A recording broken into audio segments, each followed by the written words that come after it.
지난 한 보름 동안 미국 이제 여정을 잘 마치고 그리고 이제 돌아왔습니다.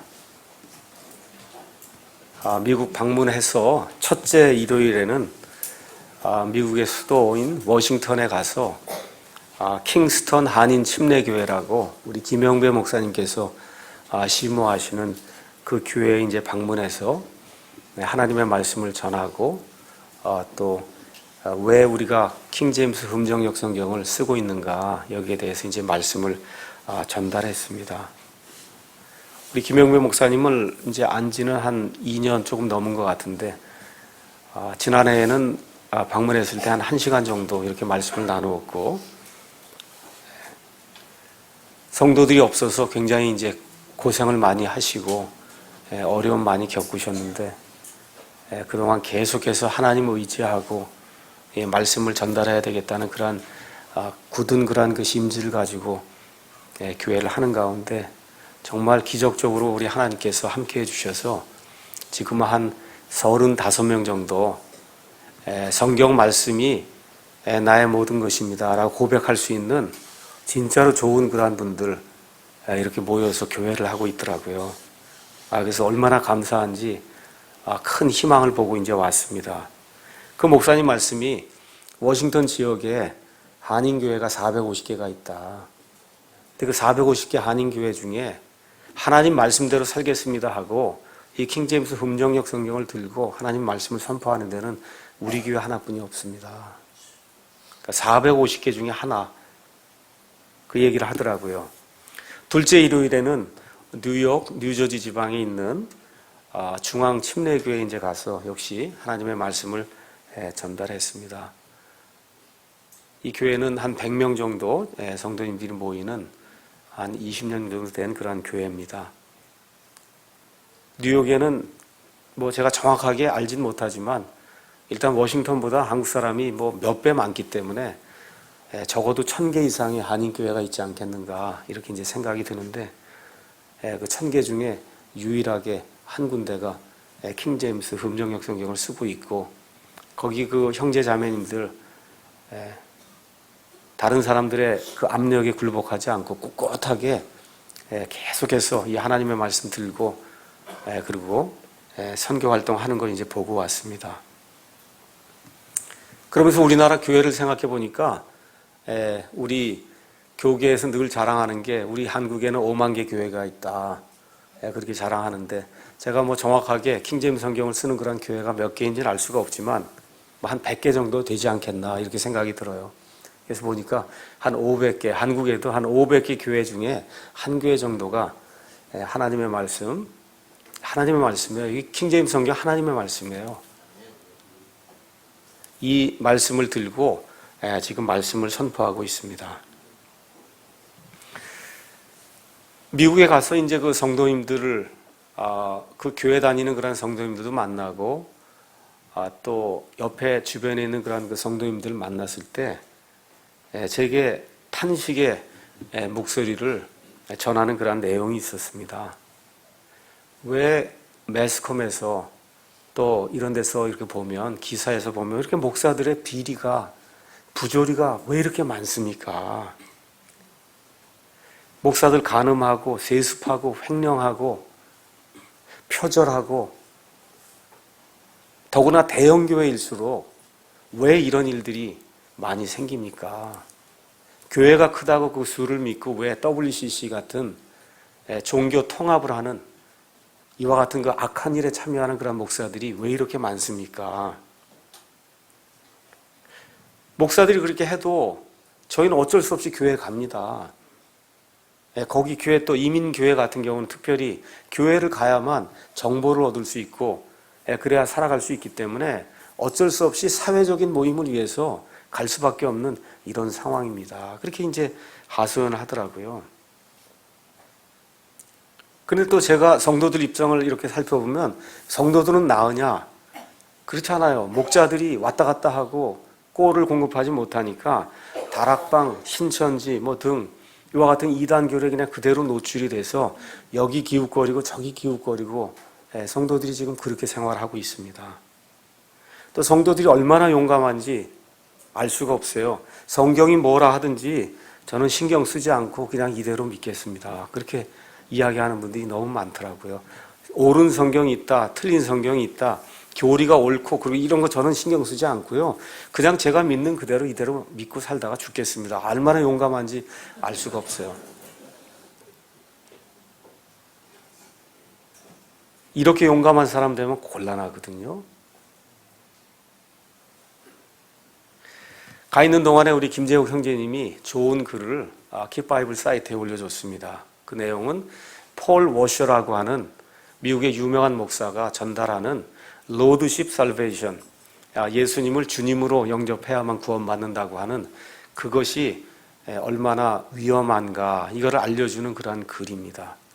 저도 폴 워셔의 그러한 그 동영상들을 많이 봤어요. 굉장히 파워풀하고 깨끗하게 살아야 된다 그러고 거룩하게 살아야 된다고 하는 그런 내용들 보면 이 들을 때 가슴 속에서 열정이 생기고 이렇게 이제 됩니다. 근데 문제가 뭐냐 하면 끝에 가면은 뭐예요? 행위가 있어야 된다는 거예요. 그러니까 좋은 것에 악한 것이 살짝 이렇게 가미가 돼서 이렇게 딱 전달이 되면은 많은 사람들이 대부분의 내용이 옳거든요. 한 90, 95%가 옳아야 막 좋고 좋습니다. 이런데 끝에 가서 결국은 행위가 있어야 된다. 요거를 살짝 가미를 한단 말이에요.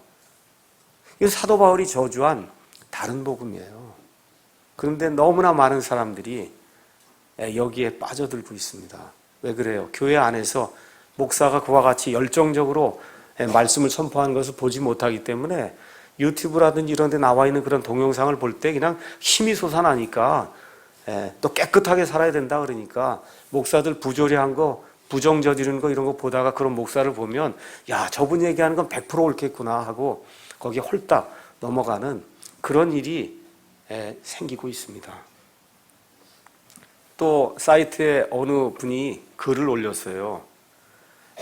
어떤 목사님이 원어에 대해서 이야기하는데 도대체 이게 무슨 말입니까? 내용은 뭐냐 하면 예수님께서 마태복음 5장 21절에 살인하지 말라 그런 말씀을 하셨는데 그 목사님은 그걸 살인하지 말라로 보면 안 되고 나를 더 이상 죽이지 말라 그렇게 봐야 된다는 거예요. 원어상 그 뜻은 진짜로 사람을 죽이는 게 아니고 나 예수가 희생제물이 되는데 그 희생제물이 되는 그 예수를 더 이상 죽이지 말라 이렇게 해석을 해야 그게 맞는 해석이다. 그렇게 이야기하면서 글을 올렸죠. 이게 도대체 이게 코에 걸면 코걸이, 귀에 걸면 귀걸이 같은데 원어 해석의 기준이 뭐냐. 그 얘기를 듣고 제 마음속에 저 목사가 정신 나갔구나. 어느 면에서 미쳤구나 그렇게 생각했어요. 그거는 목사가 해서 될 일이 아니거든요. 예수님이 살인하지 말라고 이야기했으면 말 그대로 그냥 살인하지 말라로 받아야지 어떻게 그걸 이용해서 나 예수를 더 이상 죽이지 말라 이런 방식으로 해석을 할 수 있냐 그 얘기예요.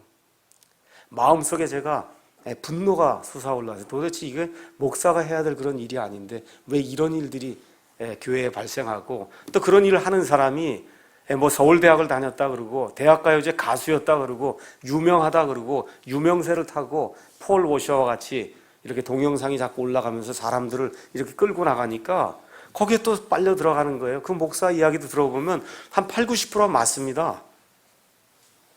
근데 가서 끝에 가면은 이렇게 엉뚱한 방향으로 성경을 해석해서 성도들을 곤경에 빠뜨리는 이와 같은 일을 볼 때 제 마음속에 이거는 목사가 해서 될 그런 일이 아닌데 어떻게 이런 일들이 발생을 하고 이런 것을 왜 성도들이 구분을 하지 못하고 여기에 홀딱 빠져서 교회에서 채워지지 못하는 그런 것들을 동영상을 통해서 이렇게 채우려고 하는가 하는 그러한 생각 때문에 상당히 좀 마음이 괴로웠습니다.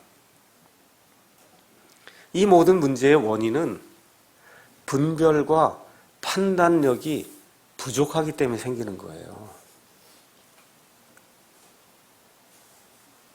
분별력과 판단력이 있어야 좋은 그리스도인이 될 수 있습니다. 하나님께서 처음에 사람을 창조하실 때 하나님의 형상으로 사람을 창조하셨습니다. 그러니까 하나님이 우리 이런 사람의 모습을 갖고 있다는 것이 아니라 이 하나님의 형상은 하나님이 가지고 계신 도덕적인 성품이에요. 그 하나님의 그 도덕적인 그 성품에는 옳고 그른 것, 나쁘고 좋은 것, 생명과 사망, 이런 것을 제대로 판단하고 분별할 수 있는 그런 능력도 그 안에 포함이 되어 있는 거예요. 근데 문제가 뭐냐 하면 오랫동안 종교 생활을 하다 보면 이러한 그 판단하고 분별할 수 있는 그런 능력을 잃어버린다는 데 있어요. 이 앞에 목사가 서서 무슨 얘기를 하면 이 말이 성경에 있는가 없는가를 제대로 판단해서 들어야 되는데 그저 이 앞에 누가 쓰기만 하면 그분 입에서 나오는 모든 말씀은 다 하나님의 말씀이겠거니 하고 틀에 젖어서 형식에 젖어서 전통에 젖어서 아무 생각 없이 이 말씀을 받아들이기 때문에 교회가 이렇게 부패하게 되고 부패한 교회 안에 부패한 그런 목사가 생기게 되고 그렇게 되다 보니까 세상 사람들로부터 지적을 받고 세상 사람들에게 멸시를 받는 그와 같은 교회로 전락하고 있는 게 지금 한국의 현실입니다.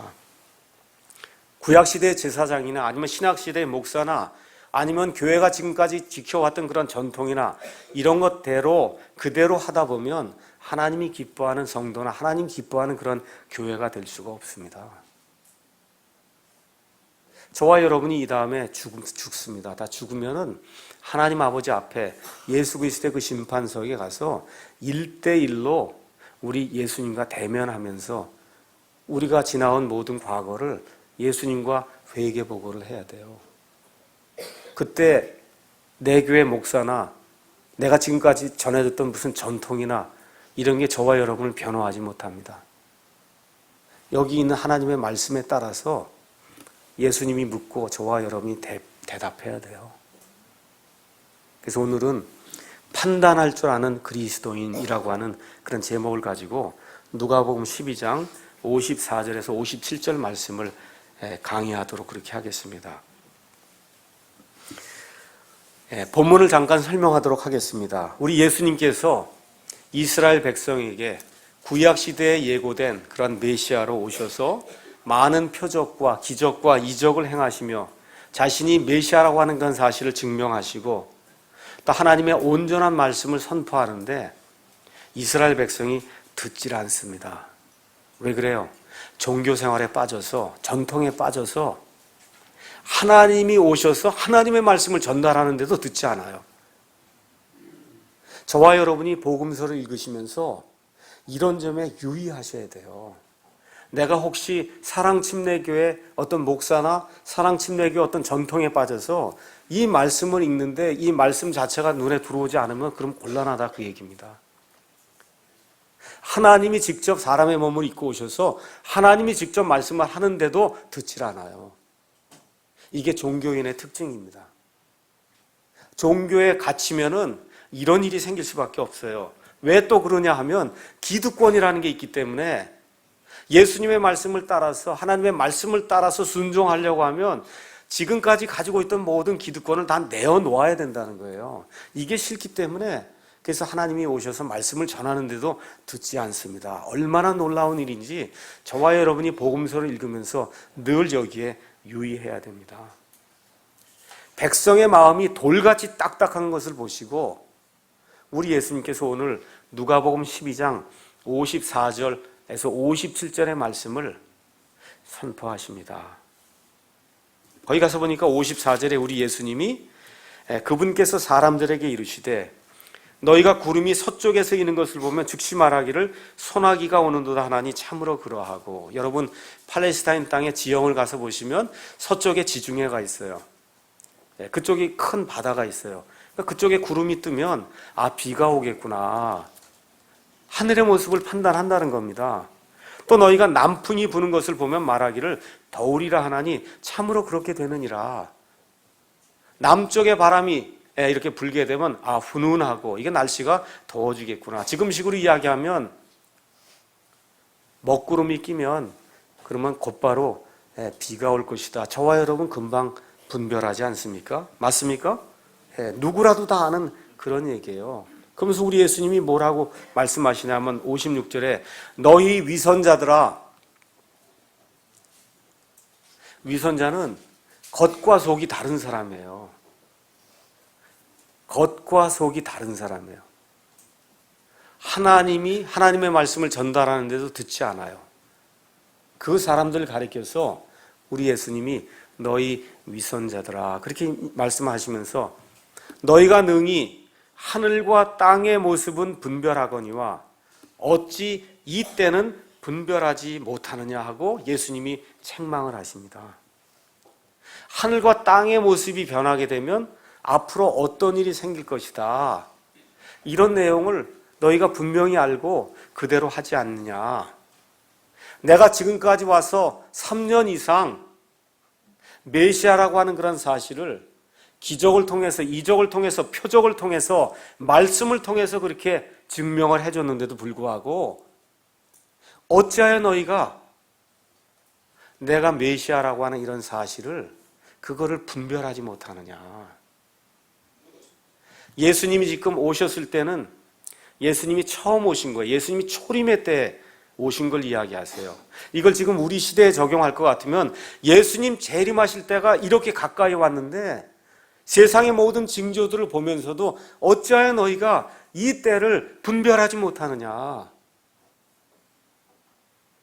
저와 여러분에게 예수님이 그렇게 이야기하시는 거예요. 1948년도에 이스라엘이 다시 부활해서 저렇게 나라를 갖추고 1967년도에 6.1 전쟁을 통해서 저 구시가지 예루살렘을 탈환해서 언제든지 성전을 지을 그와 같은 모든 것을 준비해 놓고 있는데도 불구하고 어찌하여 내 때가 가까이 온 것을 분별하지 못하느냐. 예수님이 그렇게 이야기하고 있습니다. 노아의 때와 롯의 때와 같은 그런 때가 임할 터인데 사람들이 시집가고 장가가고 사고 팔고 먹고 영화관 가고 놀러 다니는 그거에만 신경을 쓰지 마음속에 하나님을 두려고 하지 않은 그런 때가 가까이 오는데 그 때가 지금이 아닙니까? 예수님이 이 때가 이런데 너희가 아직도 때를 분별하지 못하느냐. 심각한 양극화 현상이 생기고 윤리와 도덕이 실정이 돼서 사람이 사람 같지 않은 그런 시대가 지금 우리 앞에 펼쳐지고 있는데도 불구하고 어찌하여 이 때를 분별하지 못하느냐. 불교와 기독교와 힌두교와 이슬람교가 다 갔다 그러고 목사들이 거기에 동조하는 이런 악한 때를 보면서 어찌하여 이 때를 분별하지 못하느냐고 우리 예수님이 우리에게 말씀해 주고 있습니다. 예수님 당시의 유대인들은 이 세상의 일, 물질적인 그런 일들은 잘 분별했는데 영적인 일에는 무지했어요.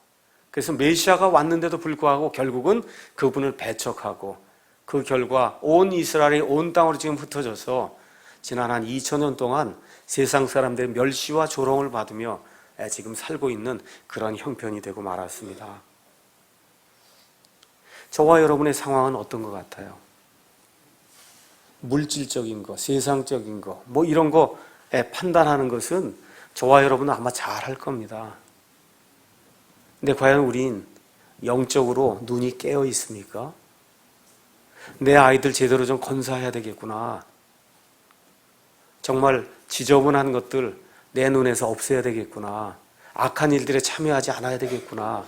정말 하나님 앞에 바르게 살기 위해서, 하나님 앞에 바르게 서기 위해서 내가 거룩한 그런 삶을 좀 영위해야 되겠구나. 하나님의 말씀을 좀 올바로 배워야 되겠구나. 이런 생각이 여러분 마음속에 드십니까? 그리고 우리 예수님이 참으로 의미심장한 말씀을 57절에 주십니다. 다 같이 읽어보겠습니다. 참으로 또 어찌하여 너희가 너희 스스로 무엇이 옳은지 판단하지 아니하느냐. 너희 스스로 무엇이 옳은지 왜 판단하지 못하냐 하고 예수님이 말씀해 주시는 거예요. 워싱턴에 방문했을 때 한 형제님의 사업장을 제가 방문하게 됐습니다.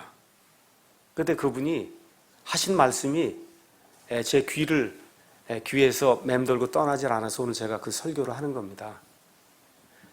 어떻게 킹제임스 성경을 알게 되셨습니까? 어떻게 이렇게 외롭게 혼자 이와 같은 싸움을 하고 있습니까? 그 형제님이 담담하게 간증을 하시는데 우리가 사과를 사러 마트에 가도 이거 1,000원짜리 이거 별거 아닌 거 이거 사는데도 다 고르지 않습니까? 여러분 그냥 갖고 온 사람 있어요? 사과 사러 가서, 배 사러 가서, 딸기 사러 가서 그냥 갖고 오는 사람 있어요? 다 고르죠? 골라요, 안 골라요? 네, 고릅니다. 아무리 싼 물건도 그냥 갖고 온 사람 아무도 없어요. 다 골라요. 그런데 왜 그리스도인들이 옳고 그른 것, 좋고 나쁜 것을 왜 고르지 않습니까?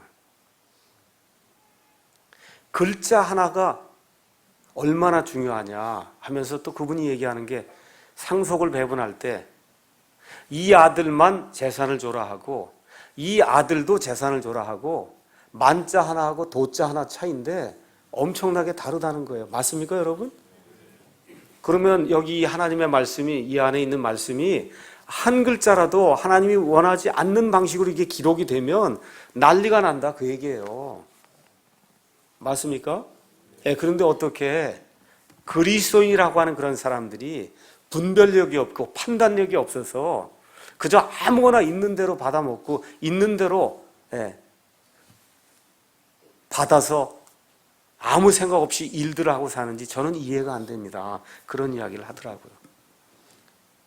그래서 저와 여러분이 매일 먹는 쌀도 가서 살펴보고 골라요. 옷도 골라요. 차도 고릅니다. 신발도 골라요. 책도 골라요. 학교 진학하는 것도 학교도 골라요. 나중에 직장도 고릅니다. 배우자 그냥 아무나 지정해 주는 대로 배우자 취하는 사람 있어요? 옆에 있는 배우자 한번 보세요. 다 골랐죠? 맞습니까? 네, 다 고르는 거예요. 다 고르는 겁니다. 이렇게 고르려면 분별하고 판단해야 된다는 거예요. 그래서 우리 예수님이 그러는 거야. 어찌하여 너희가 너희 스스로 무엇이 옳은지 판단하지 아니하냐. 오늘 왜 여기 사랑침례교회에 와 있어요?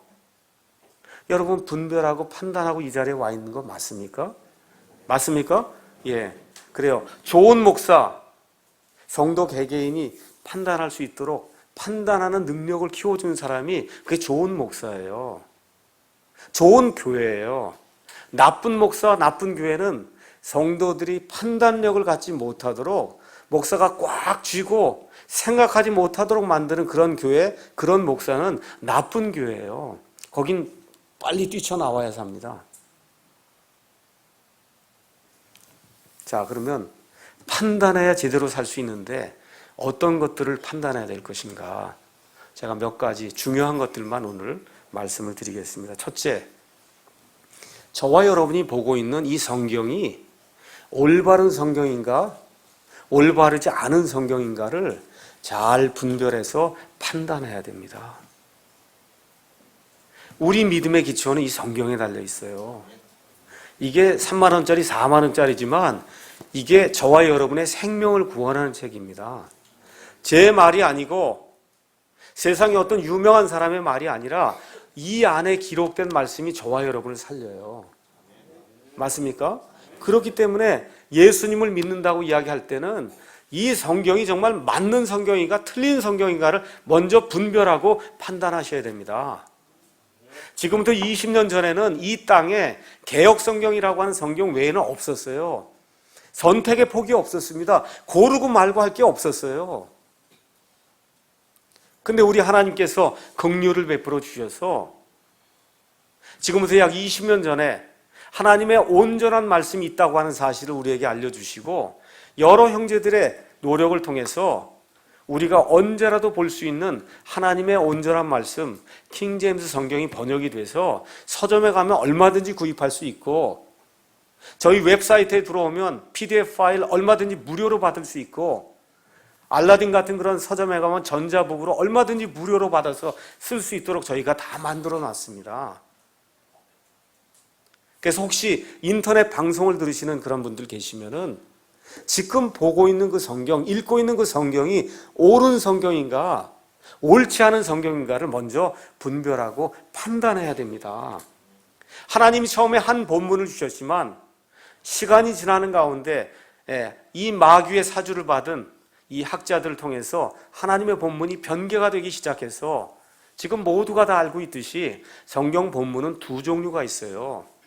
하나님이 지켜주신 하나님의 본문 그대로 완전하게 지켜진 그런 본문이 있고, 마귀의 사주를 통해서 일부분이 변개가 된 그와 같은 성경이 있습니다. 하나는 기독교 본문이요, 하나는 천주교 본문이에요.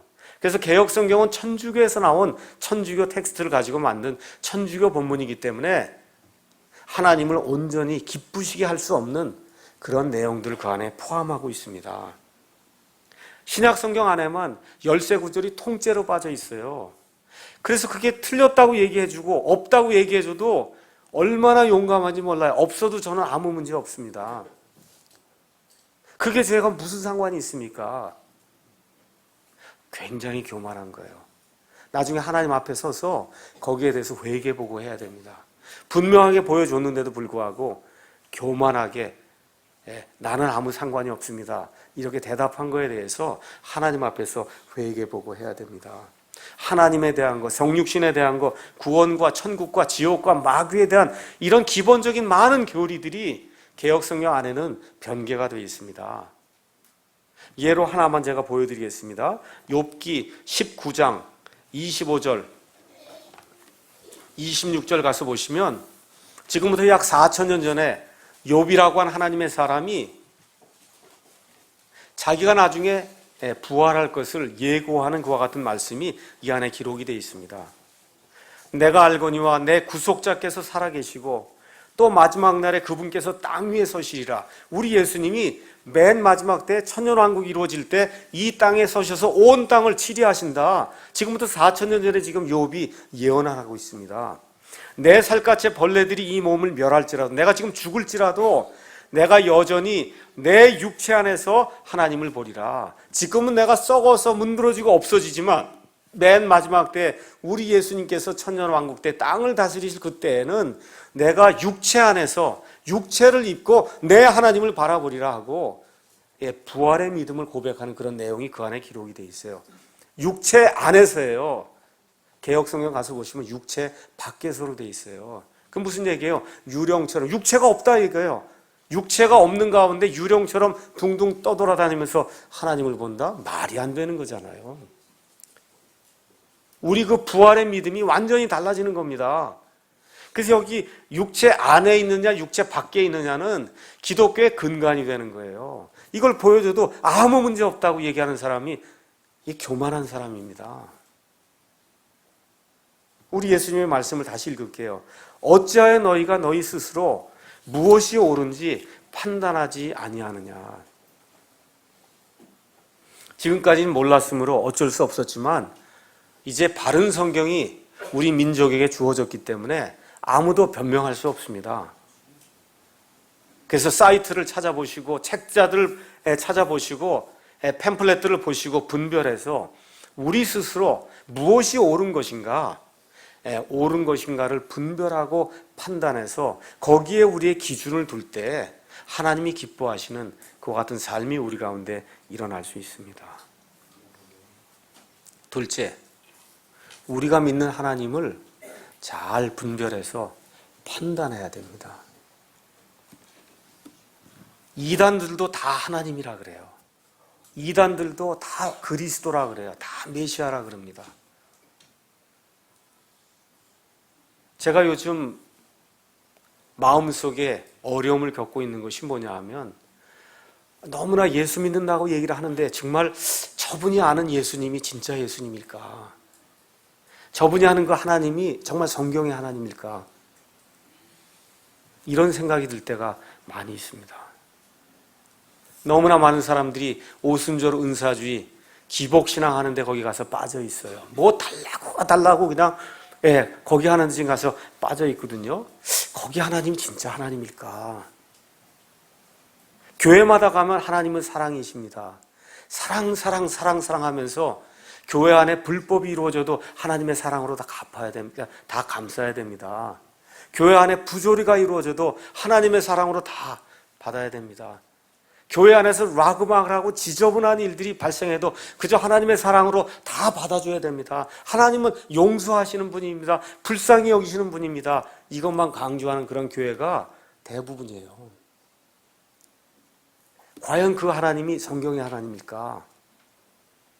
저와 여러분이 분별하고 판단해야 돼요. 제가 읽은 성경의 하나님은 거룩하신 하나님이에요. 깨끗하신 하나님이에요. 공의로우신 하나님이에요. 심판하신 하나님이십니다. 물론 그 이외에 긍휼도 베푸시고 사랑도 베푸시고 용서도 하시지만 하나님의 근본 속성은 거룩하신 분이에요. 이 거룩하신 분인가? 그 거룩하신 분 앞에 내가 거룩한 존재로 서기 위해서 날마다 내 행실을 가다듬고 있는가?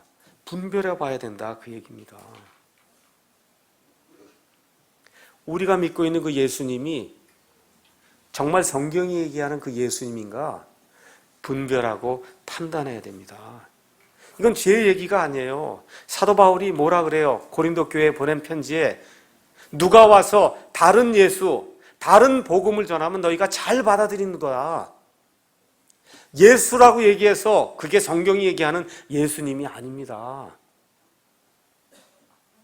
저와 여러분이 믿음의 근거를 둬야 될 그 예수님은 요 성경에 기록된 예수님이에요.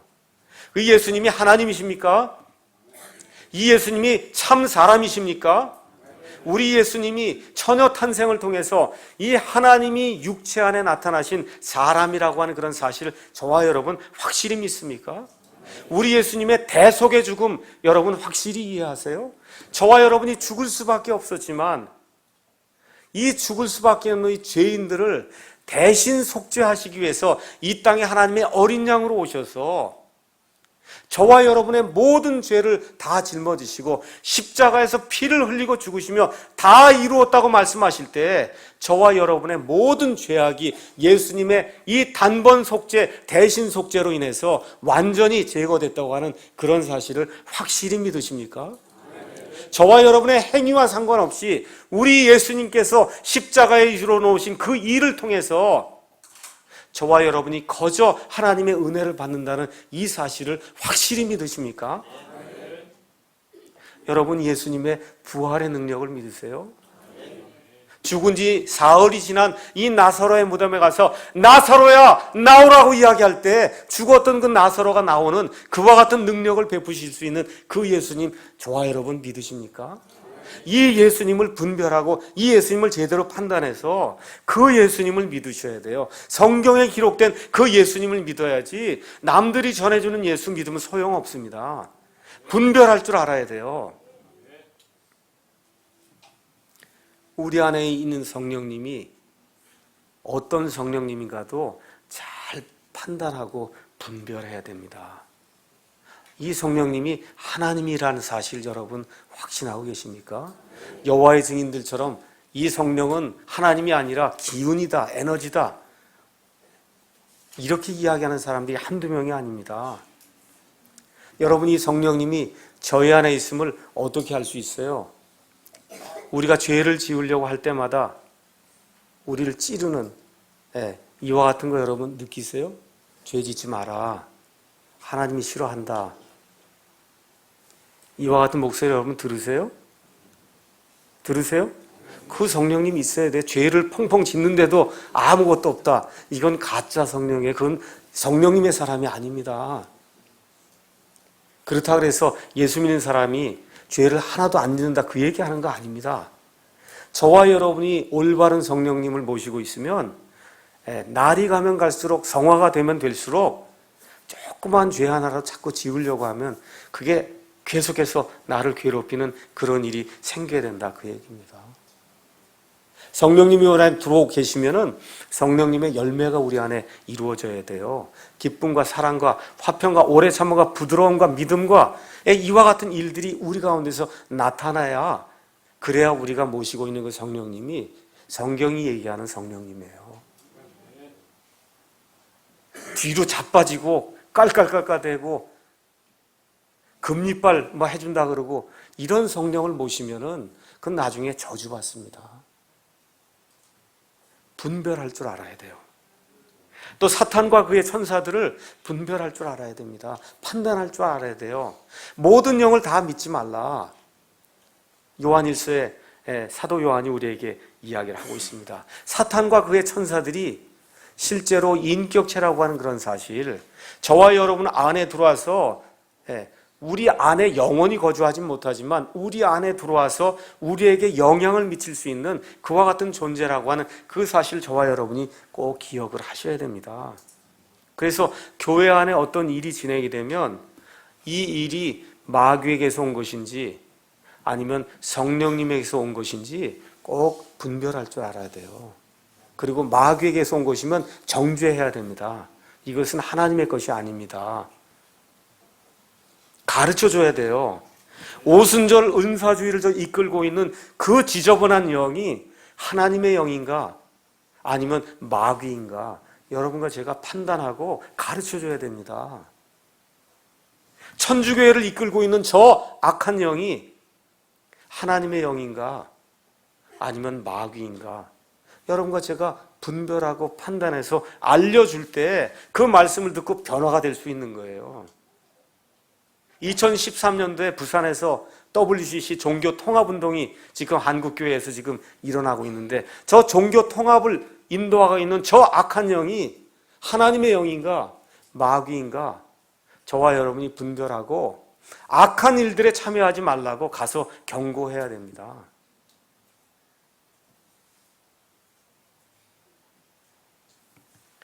교회와 목사에 대해서 말씀드리겠습니다. 내가 다니고 있는 교회가 바른 교회인지 분별하고 판단하셔야 돼요. 100% 완전한 교회는 없습니다. 그렇지만 100%가 되려고 노력을 하고 성경대로 진행을 하려고 모든 일을 하려고 그렇게 노력하고 있는 그런 교회인가 저와 여러분이 분별하고 판단해야 돼요. 교회가 하고 있는 일, 목사가 하고 있는 일 그냥 무조건 아멘 할렐루야 이러면 교회가 망하는 겁니다. 교회가 하고 있는 일, 목사가 하고 있는 일이 옳은가 그른가를 늘 판단하고 분별해야 됩니다.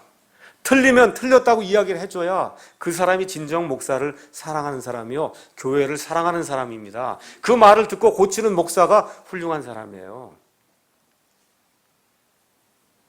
나를 인도하는 목사가 바른 목사인가 아닌가 여러분이 분별하고 판단하셔야 돼요. 여러분 몫입니다. 목사는 다 써서 자기가 옳다 그래요. 저도 마찬가지입니다.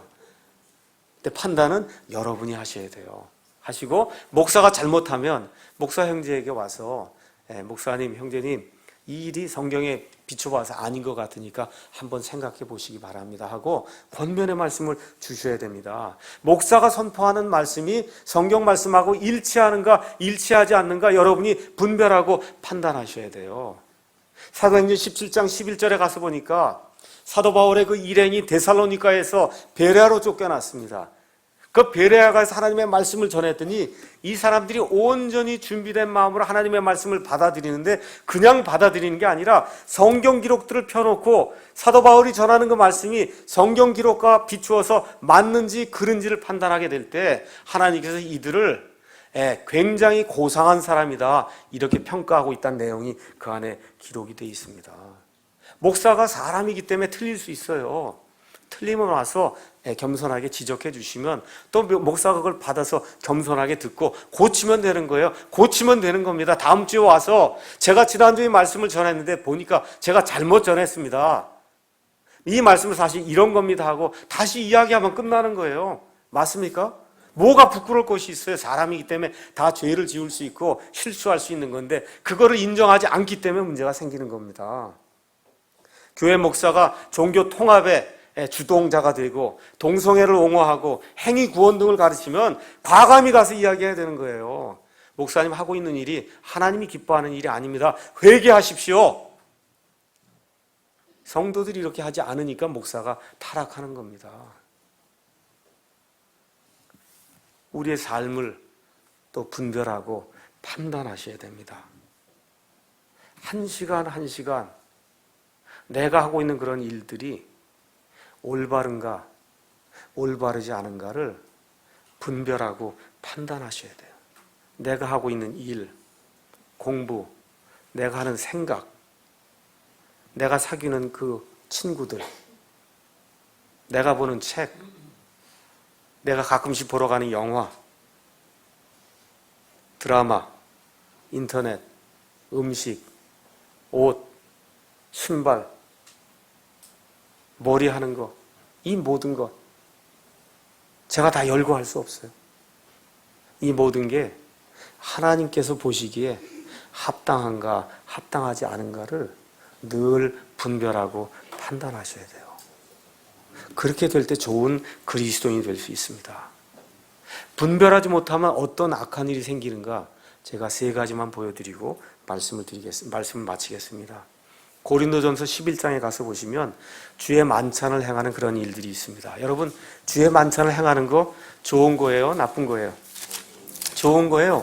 우리 예수님 재림하실 때까지 주의 만찬을 행하라고 했습니다. 그런데 이렇게 좋은 일을 하는데 이 좋은 일을 하는 게 오히려 저주가 될 수도 있다. 성경이 지금 그렇게 이야기를 하고 있습니다. 11장 27절 가서 보니까 누구든지 주의 이 빵과 이 잔을 합당하지 않게 먹고 마시는 자는 주의 몸과 피에 대하여 죄가 있으리로다. 주의 만찬을 행하는데도 잘못하면 죄가 된다는 겁니다. 죄가 되니까 어떤 일이 발생하느냐, 그 당시에는 사람이 자기를 살피고 그 뒤에 그 빵을 먹고 그 잔을 마실지니 합당하지 않게 먹고 마시는 자는 주의 몸을 분별하지 못하고 자기를 위하여 정죄를 먹고 마시느니라. 이런 까닭에 너희 가운데 약한 자와 병든 자가 많고 잠자는 자도 많다. 이거 무서운 얘기예요. 이 사도 바울 당시에 고린도 교인들 가운데는 주의 일을 하라고 해서 주의 만찬을 행하는데 주의 만찬을 분별하지 못하고 제대로 하지 못하게 될 때 그 일로 해서 병든 자도 있고 약하게 된 자도 있고 심지어 죽은 자도 있다. 성경이 지금 그렇게 이야기하고 있습니다. 그러니까 교회 와서 뭐 봉사하고 헌금 낸다고 다 일이 끝나는 게 아니다, 그 얘기예요. 올바로 하라, 그 얘기입니다. 올바로 안 하면 그것이 저와 여러분에게 오히려 정죄가 되고 죄가 되고 저주가 될 수도 있다, 그 얘기예요. 하나 더 읽어보겠습니다. 잠언 28장 9절 말씀이에요. 잠언 28장 9절. 거기 가서 보니까 뭐라고 기록이 되어 있냐 하면 사람이 자기 귀를 돌려 율법을 듣지 아니하면 그의 기도조차 가증한 것이 되리로다. 기도 많이 합니다.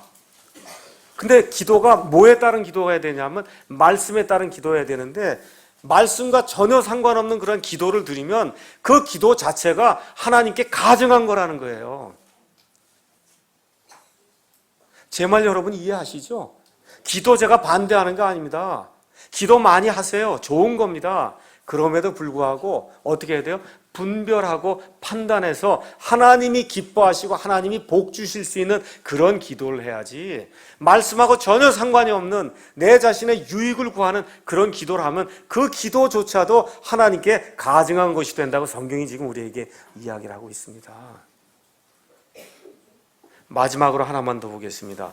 마태복음 7장 21절에서 23절 가서 보시면 너무나 불쌍한 사람들 이야기가 그 안에 이제 기록이 되어 있습니다. 21절에 내게 주여 주여 하는 자가 다 하늘의 왕국에 들어가진 아니하고 오직 하늘에 계신 내 아버지의 뜻을 행하는 자라야 들어가리라.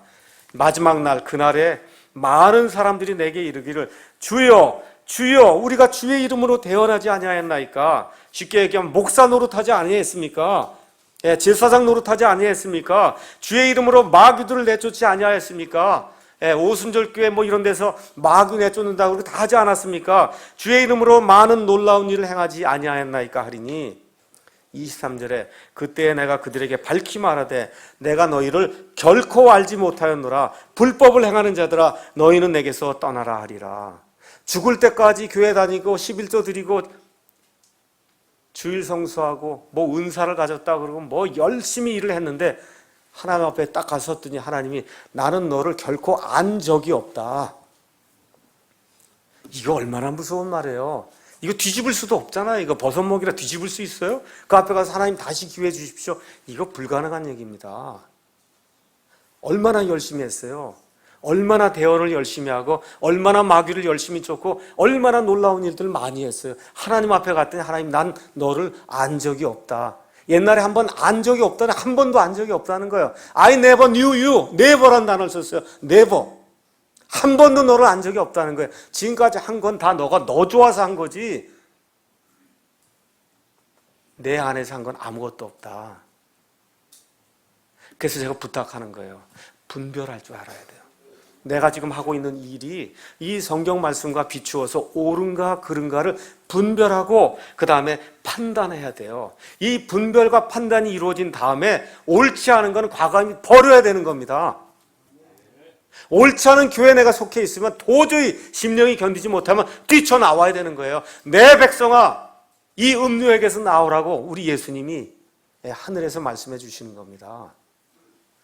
제가 미국 가기 전에 전자책을 만들어서 그래서 인터넷 서점에 무료로 올려놨습니다. 그래서 마침 돌아와서 이 예스24라고 하는 그 서점에 들어가서 혹시 이게 올라와 있나 한지에서 가서 보게 됐습니다. 거기 갔더니 이제 다 올라왔더라고요. 저희가 하는 모든 일은 가능한 한 다 무료로 주는 거예요. 무료는 다들 좋아해요.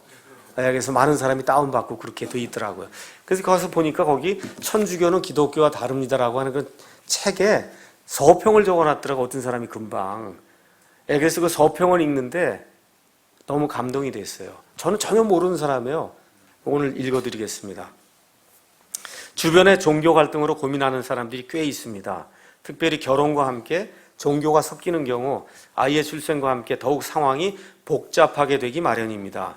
결혼 전 본인은 교회를 다녔는데 남편은 성당을 다닌 경우, 혹은 그 반대의 경우 결혼한 뒤 많은 다툼 끝에 각자 다니거나 아예 안 다니는 경우도 있습니다. 불교도인 경우라면 예외겠지만 성당과 교회의 경우는 하나님을 믿는 방법의 차이라고 생각하기도 합니다. 나도 교회에서 만난 남편과 결혼했는데 아이를 봐주시는 친정어머니가 같은 하나님이라며 강력하게 성당 다닐 것을 주장해서 많은 갈등을 겪었습니다. 아이들을 데리고 친정어머니와 성당을 다니던 어느 날 누군가를 만나 천주교가 이단이라는 단호한 이야기를 듣고 온몸에 기운이 빠져 다리가 후들거리는 가운데 집에 와서 며칠을 끙끙 앓았습니다.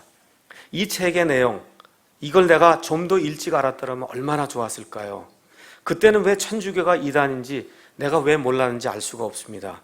그래서 결심을 하고 어머니께 이야기하고 아이들을 데리고 성당에서 빠져나왔습니다.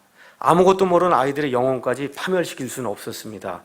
하나님이 어머니를 불쌍하게 여겨주시기를 간구하고 또 간구합니다. 오직 예수 그리스도, 오직 성경입니다. 셀 수 없이 수많은 사람들이 천주교를 믿고 있지만 예수님을 따르는 사람이라면 성경에서 금지하고 있는 것은 당연히 따르지 말아야 하지요. 이 책은 조목조목 천주교 교리와 성경 말씀을 비교해 줍니다. 왜 마틴 로이드 존스 목사님이 천주교를 요한계시록에 나오는 음료에 비유했는지 성경과 천주교 교리를 일일이 대조해 보면 깨닫게 됩니다. 교회 다니는 사람들도 천주교 교리를 잘 알고 대항해야 합니다. 그리스도를 가리는 모든 것은 다 이단입니다. 얼마나 멋있어요, 간증이. 그렇죠? 제가 기쁨이 되는 게 이게 기쁨이에요. 이 전자책이나 이런 걸 만들기 위해서 많은 시간을 제가 드립니다. 그걸 드렸는데 이 책을 통해서 한 영혼이 예수 그리스도를 알고 이렇게 삶이 바뀌는 걸 보게 될 때 그게 가장 큰 기쁨이에요. 저와 여러분이 하나님의 말씀을 읽고 분별하고 판단한 뒤에 오른쪽으로 방향을 트셔야 돼요. 그게 하나님이 원하시는 겁니다. 그래서 우리 교회가 앞으로 해야 될 일은 다른 거 없어요. 교회를 크게 하는 것, 뭐 하나님이 함께 하시면 크게 될 수 있습니다. 그거 제 소관이 아니에요. 사람이 많이 오냐 적게 오냐 그거 제 소관이 아닙니다. 제가 할 수 있는 것만 하는 거예요. 우리가 할 수 있는 것만 하는 겁니다. 뭐 하는 거예요? 이런 사람들이 돌아올 수 있도록 많은 자료들을 만들고 해서 인터넷에도 올리고 CD로도 만들고 우리가 할 수 있는 대로 워싱턴에도 보내고 뉴욕에도 보내고 호주에도 보내고 필리핀에도 보내고 중국에도 보내고 누구나 원하는 사람들에게 무료로 이런 모든 말씀들을 전달해주는 그 일을 하면 하나님이 기뻐하리라고 저는 믿습니다. 그래서 우리 교회가 앞으로 힘을 합쳐서 이런 일에 매진해야 될 것 같습니다. 제가 성경 말씀 아까 읽은 거 그거 다시 한번 읽고 마치도록 하겠습니다. 57절 말씀입니다. 참으로 또 어찌하여 너희가 너희 스스로 무엇이 옳은지 판단하지 아니하느냐. 기도하겠습니다.